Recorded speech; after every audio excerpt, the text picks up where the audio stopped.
Hello, Amy. Please come to Isa Restaurant across from the station right away. The whole family is here waiting for you. Isa Restaurant? You mean that French restaurant place? What do you mean the whole family is waiting? Actually, I reserved the place. I even invited the family members who usually can't make it. The cost will be around $20,000, and I'll be paying with your credit card. Please hurry. With that, my husband James hung up the phone. Am I paying $20,000? That's ridiculous. I just stood there in disbelief, but honestly, I wasn't surprised. I was just shocked by how foolish my husband was. He really doesn't get it. Despite having everything under control, my husband is putting himself in a terrible situation, and I'm seriously thinking about pushing him over the edge. With that thought, I left the house. 20 minutes later, I arrived at Isa Restaurant. James was waiting alone and greeted me with a creepy smile that didn't match the fancy restaurant. He said the relatives were already in another room, and he started talking proudly. Amy, like I said earlier, I'm going to use your credit card freely. It may seem tough, but a wife's money belongs to her husband. It's only natural for a wife to support her husband, right? You don't have any complaints, do you? I was speechless. This was unbelievable foolishness. According to James, 25 relatives had gathered, and he had booked an expensive meal that cost $800 per person. Isa Restaurant is indeed a French restaurant place, known for offering high-quality meals at reasonable prices. But my husband purposely chose the most expensive $800 option. It's like he enjoys making his wife suffer, completely unaware of the mess he's getting himself into. James seemed pretty pleased with himself in this ridiculous situation, and all I could do was laugh. A wife's wallet belongs to her husband? It's natural for a wife to support her husband? Well, I stopped that a month ago. What? You stopped being a wife? You can't just quit like that. Divorce requires formal procedures. You know that, right? James, you don't understand anything. If you did, you wouldn't have reserved such an expensive place. How do you plan to pay without money? Are you planning to dine and dash? I would never do something so foolish. Let me say it again, I'm going to pay with your credit card. If you don't like it, I'll really make you stop being my wife. Right after he said that, I pulled out a document and shoved it in front of him, showing just how clueless he was. I canceled the credit card a month ago. Here's the cancellation certificate. I brought it because I knew you wouldn't believe me. The card is useless now, so I'll ask again with no money. What are you going to do? Are you planning to run away? What? I can't use your credit card? That's impossible.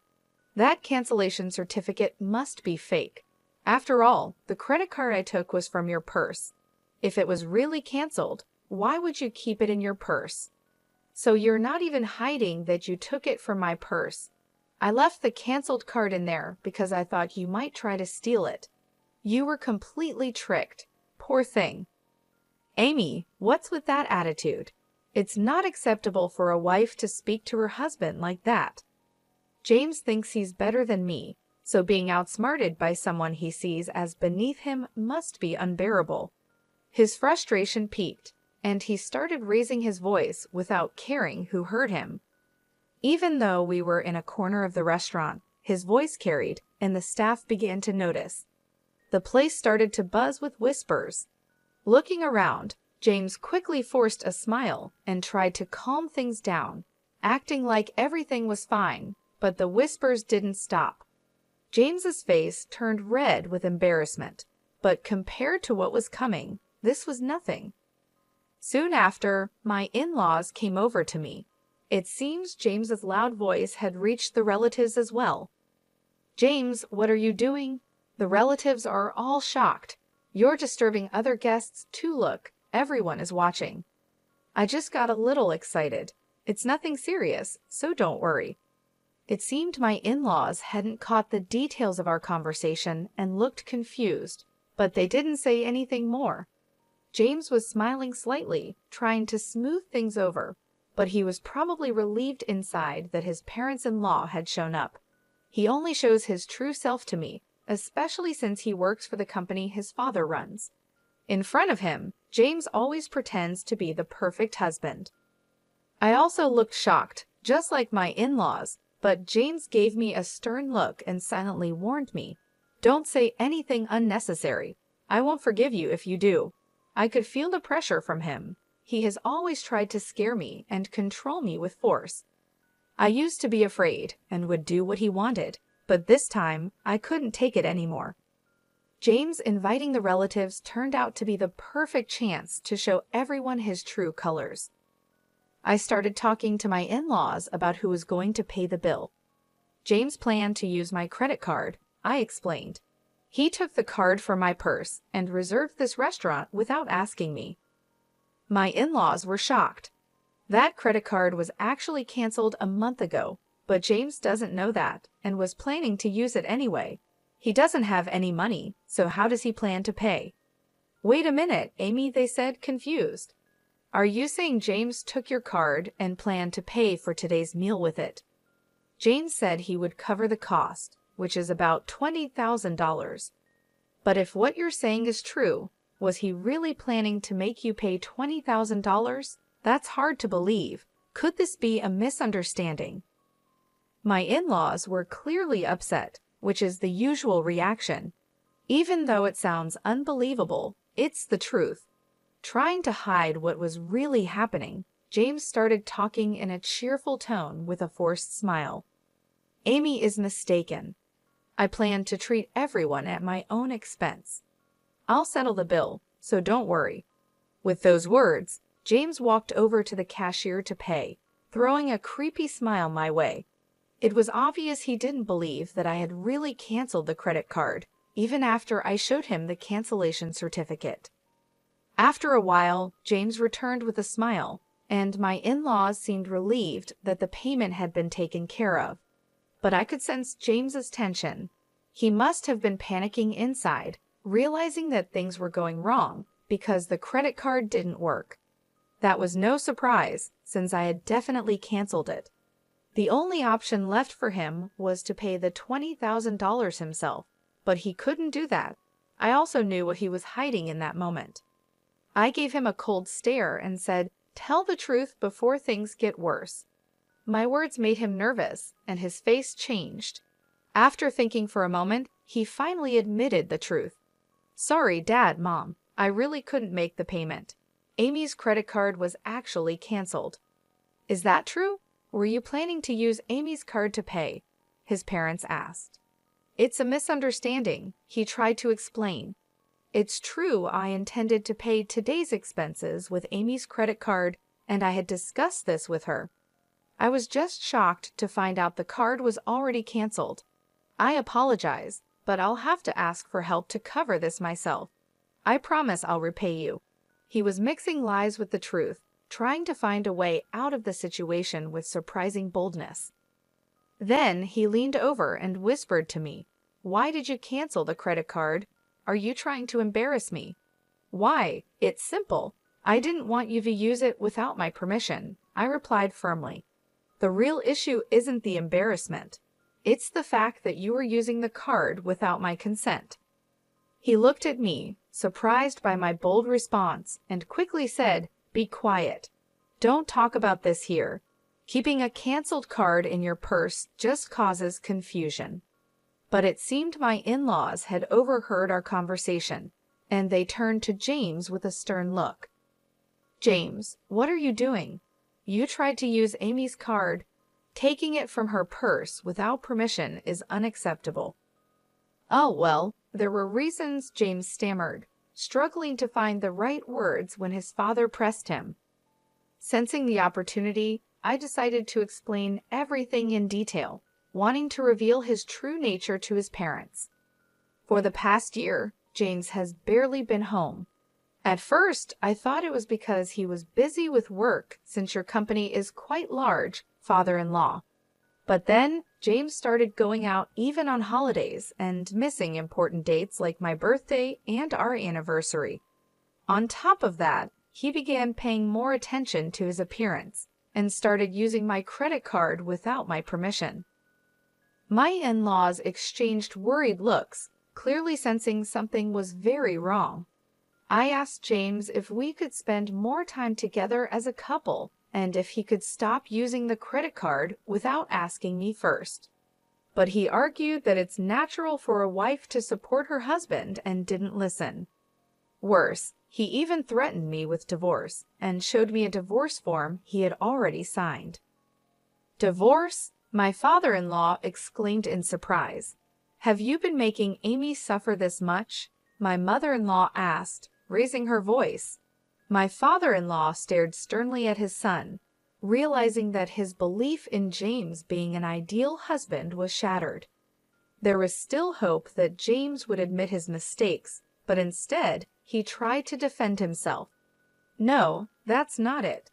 What Amy is saying isn't true. I need to look after my appearance because I'm preparing to take over as president. The meetings I attend on weekends are networking events and seminars, all part of my job. What's wrong with using joint funds for work-related expenses? If I stop earning, my wife would suffer too, James said, trying desperately to justify his actions. My in-laws stayed quiet, perhaps finding some logic in James' explanation and hesitating to criticize him. However, I knew the truth and his excuses didn't matter. Oh, really? Can you still say it's part of your job after seeing this? I said, deciding to show more evidence to my in-laws.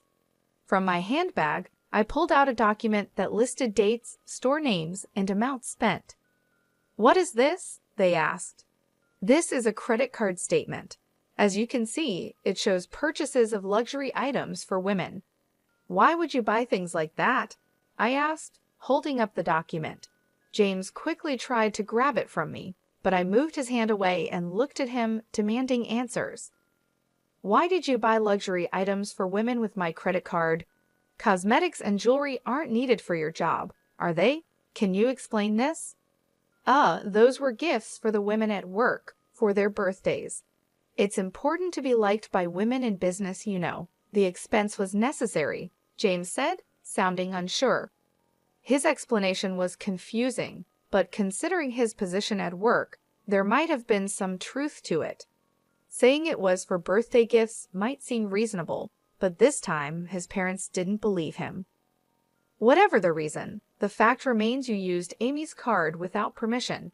If it was really necessary, you should have talked it over with her. Buying luxury brands just because female colleagues asked for them doesn't seem believable. I'm sorry. I apologize for using my wife's card, James finally admitted. I promise I'll never do it again. Please forgive me, my husband pleaded, making an apologetic gesture toward me and his parents. However, my father-in-law's anger didn't fade easily. He sternly warned my husband, just because you're married doesn't mean you can use someone else's credit card without permission. And since the amount is significant, make sure to pay Amy back for the money you spent.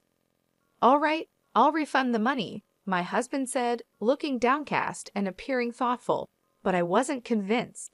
Did he really think I didn't know he was still hiding something? This was just the beginning of the real challenge.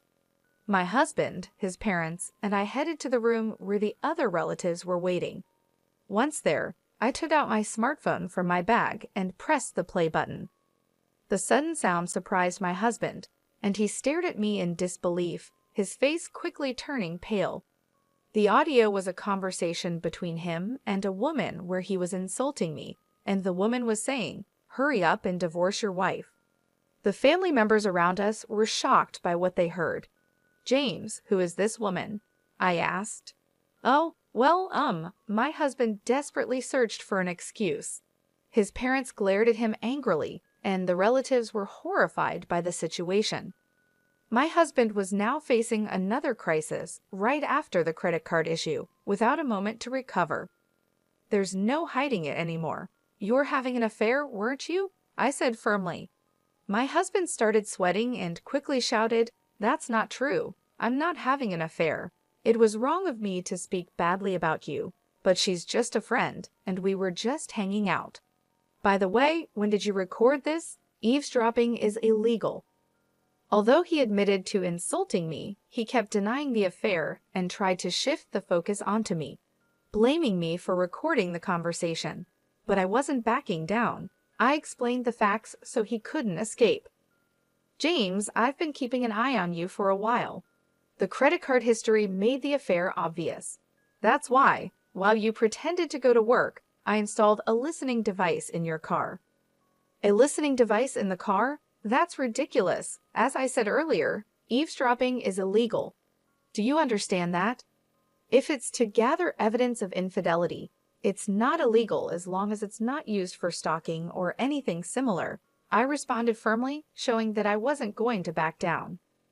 I was ready to do whatever it took to uncover the truth, focusing on my own well-being and finding justice in our troubled relationship. My husband fell silent, realizing he couldn't justify his actions, but he still couldn't admit the truth. Instead, he turned to his parents and relatives, saying, "Everyone, please don't believe what she's saying. She's trying to trap me. I haven't been unfaithful."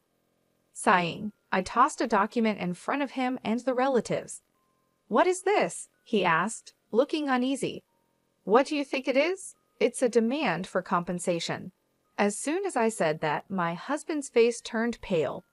The document was a compensation claim I had sent to his mistress. Through an investigation, it was confirmed that he was having an affair with a woman named Lily.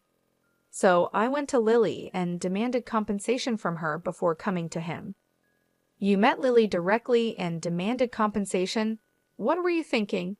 My husband was so shocked he couldn't speak. But really, he had no right to blame me while ignoring his own mistakes. Surprised? But she told me everything. She didn't hide your wrongdoings. You were buying luxury items for her with my credit card, weren't you? The excuse about gifts for female employees was obviously a lie. It was all for her. Lily admitted everything, and because of my credit card, she agreed to pay compensation. That's why I brought this compensation claim. My husband looked up at the sky, his face full of despair. I waved the compensation claim in front of him, showing it off. Unable to hide his irritation, he raised his voice, saying, "Damn, to think you planned all this without me knowing. You're truly a cunning wife." "I was your wife, but that's in the past. I told you a month ago that I quit, didn't you hear? In fact, the divorce papers have already been submitted. I'm just an acquaintance now." "Did you really submit the divorce papers?" "Why are you surprised?" "I simply submitted the divorce papers you waved in my face to try to trouble me. Everything was done through the proper procedures. Any complaints? But you shouldn't just file for divorce on your own. Divorcing without discussion is unreasonable." "It might be unreasonable, but that doesn't change the fact that you used my credit card without permission. That's why I filed the divorce papers on my own. This matter is now settled." My husband was left speechless, clearly shocked by my actions. He hadn't expected any of this. My in-laws and other relatives who were watching seemed to finally realize that my story was true. Using Amy's credit card without permission and having an affair. To think we believed you two were happily married and you were committing such betrayals, they said, their faces filled with anger. The entire family sternly reprimanded my husband. My father-in-law spoke firmly. "This marks the end of our relationship as parent and child. Additionally, you are fired from the company." "Fired? Just for an affair? This is too harsh. Think about it calmly," my husband protested. At that moment, a sharp snap echoed through the room. My mother-in-law had slapped my husband hard across the cheek. Tears filled her eyes, a mix of sadness, pity, and disappointment. "Just an affair? You're the one who's wrong, James. You planned to hurt Amy and then just run away?" Her voice was filled with anger, and my husband had nothing to say in response. All eyes in the room stared coldly at him. "Mere an affair," he had said, revealing his irresponsibility. He had always proclaimed, "My wife's money is mine." A wife should devote herself to her husband. Such selfish attitudes were unforgivable. For a moment, he remained silent, but then, with stubborn defiance, he slowly raised his head and declared, "It doesn't matter if I'm divorced or fired. I'm going to be with Lily." "What did you say?" Everyone was shocked as my husband openly revealed his plans to marry another woman right after our divorce. He then confidently declared, "I am skilled enough to work at any company without a problem. My father's company is worthless. As long as I have Lily, that's all I need. I truly love her. Marrying her is all that matters to me." My in-laws were stunned by his words. Even after being pushed into a divorce, cut off by his family, and losing his job, my husband still remained defiant. But his arrogance was about to hit a wall. "You might not know this, but Lily has been seeing several other men as well," I revealed. "That's a lie. Lily loves only me. You're just jealous and making this up," he shouted back, refusing to believe it. "But it's the truth. She has relationships with multiple men, and you weren't the most important to her." "Not the most important." "Yes, you weren't that significant to her. In fact, she paid the compensation to me quickly to avoid any problems." "I can't believe it. I didn't think Lily was that kind of woman. The idea that she had feelings for you was just a delusion. You were being used. By the way, the compensation she paid me was actually funded by another man she was seeing." "That's a lie. There's no way Lily would deceive me. We are going to get married. Nothing you do can stop us." My husband still couldn't accept the truth, so I calmly confronted him with the reality. "It's time for you to understand that you've been abandoned. Haven't you noticed that you haven't been able to reach Lily lately? Your calls and messages aren't going through, right?" Now that I mentioned it, my husband hesitated. He started to realize what was happening. "In short, you are no longer needed. You've been blocked." "I am no longer needed." "Yes, exactly. Do you understand now? There's nothing left for you. This is what happens when you deceive others." After hearing this, he collapsed to his knees and bowed his head. "Please, Amy, I'm truly sorry. Please forgive me," he pleaded. It seemed he finally realized his situation. "Please reconsider the divorce. Please reverse the firing," he begged, bowing repeatedly to me and his parents. But everyone had already moved away from him. "It's too late for apologies now. I will demand a fair division of our property and the money you wasted using my credit card. A person like you is just a nuisance to any organization. If you think you can work somewhere else, go ahead and try. It will be worthless. Please don't leave me like this. I'm reflecting on my actions. Can I have just one more chance?" he continued, his voice filled with tears. He appealed to his father, but my former father-in-law, having given up on his son, ignored him and hurried out of the restaurant. His wife followed, and the relatives also began to leave, showing no further interest in my husband. "Well, I'll settle the payment then," I said. "What?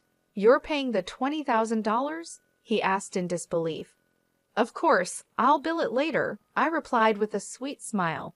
He muttered something as he collapsed onto his knees. Today, because of my retaliation, became the most painful day for him. However, this story is not yet over. His ordeal will continue. After the incident, I returned to my parents' house, but for the past few days, I've been receiving numerous missed calls, all of them from my ex-husband, James. The phone is still ringing nonstop, and I know exactly why. I have been ignoring his calls on purpose, but this time, I decided to answer to deliver the final blow. "Amy, you finally answered. Please help me. I'm really in trouble," James pleaded. "It sounds like a tough situation. What happened? Are you trying to escape debt collectors?" I asked calmly. "What? How did you know that? Did someone tell you?" he replied, shocked. "No, I found out on my own." "James, you've racked up a lot of debt, haven't you? Not only were you giving money to your mistress, but I also heard you've been paying your coworkers to do your job. Despite their refusals, you forced them by using your position as the boss's son. You used underhanded tactics to keep up appearances at the company, enjoying affairs in your free time, and took on debt just to live how you wanted. Such foolish actions. On the day the family gathered at the fancy restaurant, when it was discovered that the credit card had been canceled, James had no choice but to pay the $20,000 himself. But I knew he couldn't do it. I had already found out about his significant debt. James, this is all the result of your own actions. But you're capable, aren't you? Leaving your father's company shouldn't be a problem, right? Well, the truth is, I haven't found another job yet. All my interviews have been unsuccessful, and I'm being chased by debt collectors. It's wearing me down mentally, he confessed. That's exactly what I expected from someone who pushed their work onto others to make themselves look good. Even if you find another job, it won't last. Don't you get that? My words hit him hard, and he couldn't respond. Unless he reflects on his actions and changes his ways, he'll keep making the same mistakes over and over. If things continue like this, he'll only face more misery, even without my intervention. Amy, I truly regret everything. I should have valued you more and worked sincerely at my father's company. But I neglected all that. I'm genuinely sorry. Won't you consider starting over with me? He begged. I must say, it's impossible to try again. I believe people can change, but some actions are unforgivable. You didn't just deceive me. You deceived many others who trusted you. You need to pay the price for that. And of course, you will fully repay the property division and the money you misused. Escaping is not an option. After hearing the silence on the other end, I calmly ended the call. 10 days later, I heard more about James's recent situation from my former in-laws. As expected, he hadn't found a stable job and ended up asking his family for support. I need help because we're family. Is it okay for your son to end up like this? He pleaded desperately. It was frustrating to see him ignore and deceive his family and relatives, only to turn to them for help when he was in trouble. His self-centered behavior is something I've always noticed. James has lived comfortably because of the help and support from those around him, but I've never heard him express any gratitude. If I had seen his true nature before getting married, I would have never gone through with it. I deeply regret enduring everything alone, without asking anyone for advice.